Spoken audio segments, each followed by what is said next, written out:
Hello students, good morning. कैसे हैं आप सब? आप सबको पता है कि इस समय हमारे पूरे देश में लॉकडाउन चल रहा है और इस वजह से बच्चों के स्कूल और कॉलेजेस बंद हैं और बच्चों की पढ़ाई ठीक से नहीं हो पा रही है। आप सबकी अभी तक परीक्षा हो जानी चाहिए थी, जो कि लॉकडाउन के कारण नहीं हो सकी है। महाविद्यालय में सभी शिक्षकों ने मिलकर ये निर्णय लिया है कि अब आपको आगे की पढ़ाई अपनी शुरू कर देनी चाहिए। इसी क्रम में आपके 4th सेमेस्टर का जो विषय है समावेशी शिक्षा, उसके कुछ इम्पॉर्टेंट नोट्स और कुछ टॉपिक्स जो आपके सिलेबस के अकॉर्डिंग हैं, उसको हम आपको इस ग्रुप में देंगे बीच बीच में। ये ग्रुप गुलबसा के द्वारा बनाया गया है, तो इसमें कोई भी किसी भी प्रकार का कमेंट्स या मजाक नहीं करेंगे। जो भी स्टूडेंट्स ऐसा करते हुए पाया जाएगा उसको ग्रुप से निकाल दिया जाएगा। तो प्लीज़ स्टूडेंट्स, ये ग्रुप सिर्फ आपकी स्टडी के लिए है। अगर आपको आपस में कोई पर्सनल टॉकिंग करनी है तो उसके लिए आप अलग से ग्रुप बना सकते हैं। ये स्टडी ग्रुप है, तो इसमें सिर्फ और सिर्फ हम लोग पढ़ाई की बातें करेंगे। ओके?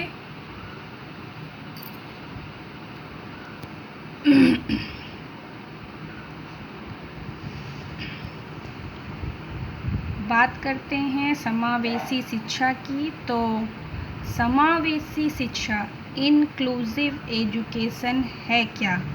आप सब के लिए ये नया विषय है।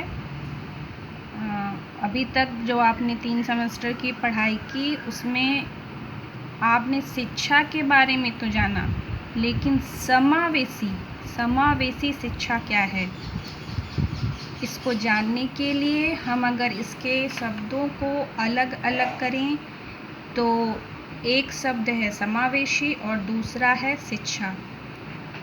शिक्षा से हम सब भली भांति परिचित हैं पहले से ही।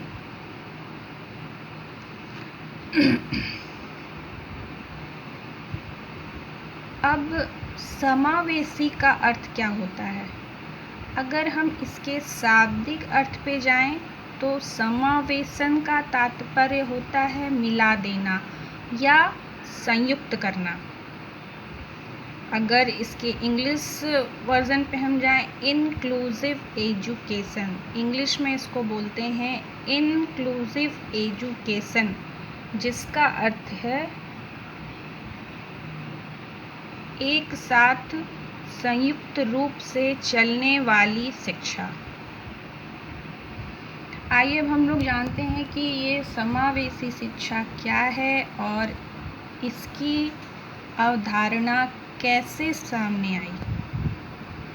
हम सब जानते हैं कि मानव जाति एक ऐसी जाति है जिसमें प्रत्येक व्यक्ति, प्रत्येक मानव एक दूसरे से भिन्न है। सबसे ज़्यादा भिन्नता और विभिन्नता पाई जाती है वो है मानव जाति में। इसके अलावा और भी इस पृथ्वी पर, इस पर्यावरण में जो भी जीव जंतु पाए जाते हैं वो सब एक दूसरे से भिन्न हैं। क्या कोई एक दूसरे, हम कह सकते हैं कि क्या कोई दो जीव या दो जंतु या दो मानव एक जैसे हैं बिल्कुल हर क्षेत्र में या हर चीज़ में? नहीं, हम ऐसा नहीं कह सकते, क्योंकि हम सब एक दूसरे से विभिन्न हैं।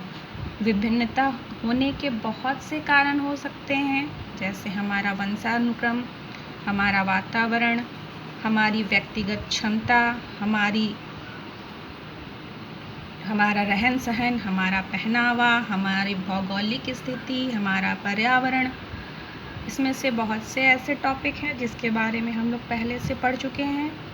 हम सब जानते हैं मनुष्य एक विचारशील प्राणी है।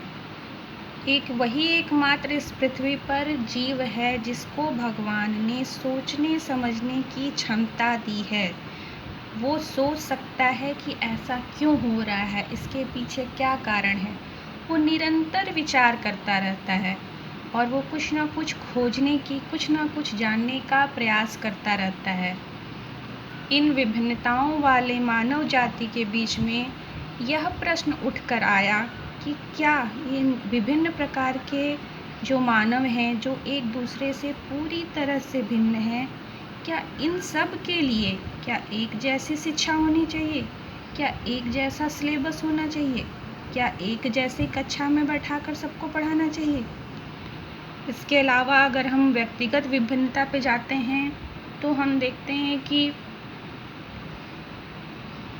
इसमें हमारे बीच बहुत से ऐसे भी हमारे भाई बंधु हैं जो किसी शारीरिक विकलांगता से ग्रसित हैं। कोई किसी को देखने में दिक्कत है, किसी को सुनने में दिक्कत है, कोई शारीरिक रूप से विकलांग है, किसी की बुद्धि लब्धि उतनी नहीं है जितनी एक सामान्य बालक की होनी चाहिए, किसी को समझने में दिक्कत है। इस प्रकार से हम देखते हैं कि एक ही समाज में, एक ही संस्था में हमें विभिन्न प्रकार के बालक, विभिन्न प्रकार के छात्र देखने को मिलते हैं। तो हमारे विद्वान जनों ने, हमारे शिक्षक वृंदों ने इस पर विचार किया कि क्या सभी के लिए एक ही प्रकार की शिक्षा होनी चाहिए? एक ही प्रकार के वातावरण में क्या हम सभी को शिक्षा दे सकते हैं? क्या जो हमसे पिछड़े हैं, जो हमसे कमज़ोर हैं या किसी प्रकार की शारीरिक या मानसिक अपंगता का शिकार हैं, क्या उनके लिए भी सामान्य कक्षा में उनको भी शिक्षा दी जा सकती है? इन्हीं सब प्रश्नों के उत्तर के रूप में जो नई अवधारणा सामने आई, उसी अवधारणा का नाम है समावेशी शिक्षा।